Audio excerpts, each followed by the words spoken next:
The arena floor trembled beneath Elif's boots as she stepped into the combat ring.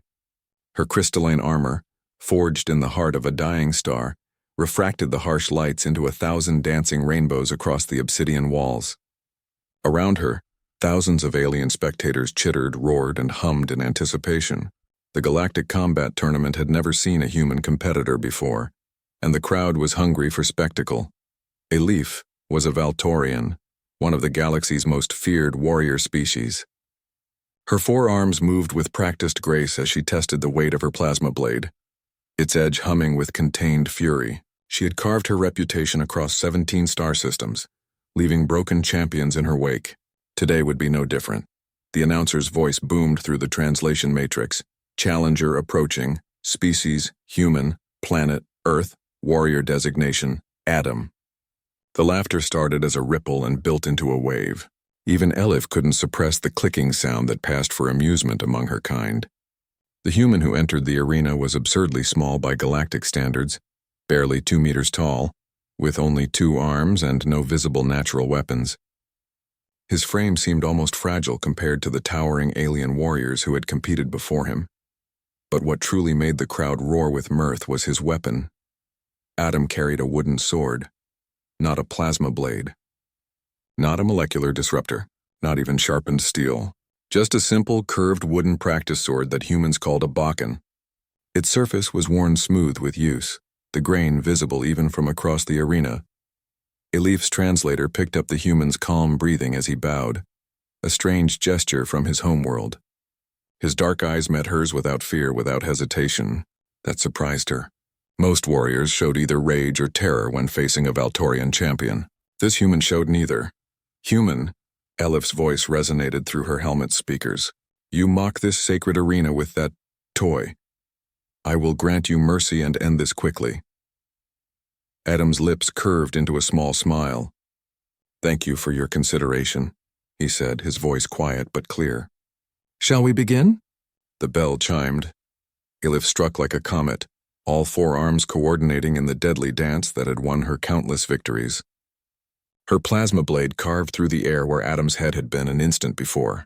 He moved like water, not away from the strike but somehow around it, his wooden sword rising in a motion so economical it seemed lazy. The bakken touched her wrist, barely a tap. Elif's first arm went numb, the plasma blade clattering to the arena floor. Confusion flickered through her mind. A pressure point? But her armor should have. Adam was already moving. His wooden sword traced an arc through the air, and though Elif's combat-enhanced reflexes tracked the motion, her body couldn't respond fast enough. The bakken struck her shoulder joint with a crack that echoed through the suddenly silent arena. Her crystalline armor that had withstood direct hits from antimatter rifles, developed a hairline fracture, then another. Then it shattered like glass. The pieces fell away in glittering shards as Elif stumbled backward. 3 arms still functional, her secondary weapon already drawn. Impossible. That wood should have splintered against her armor. The physics didn't. Adam's next strike took her second weapon away with a precise tap to her 3rd wrist. The bakken moved again, a blur of controlled violence, and Elif felt her knee buckle as the human targeted the weak points in her anatomy with surgical precision. Her 4th arm raised to defend, but the wooden sword was already past her guard, its tip resting gently against her throat. 5 seconds had elapsed since the bell. The arena was silent enough to hear Elif's labored breathing inside her shattered helmet. Yield? Adam asked quietly, the bakken steady as stone. Elif's warrior pride warred with the evidence before her eyes. This human had disassembled her defense like a master craftsman taking apart a broken machine. Every strike had been exactly where it needed to be. No wasted motion, no excess force, just perfect technique married to deep understanding. Yield, she managed, the words foreign on her tongue.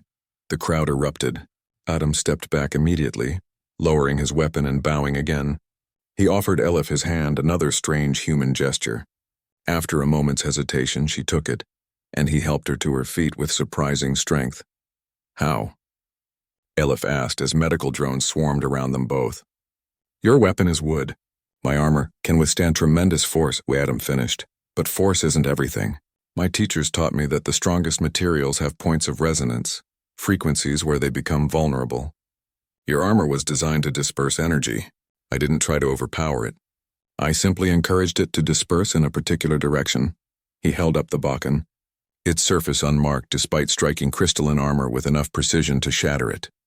We humans spent millennia learning to fight when we were smaller and weaker than our opponents.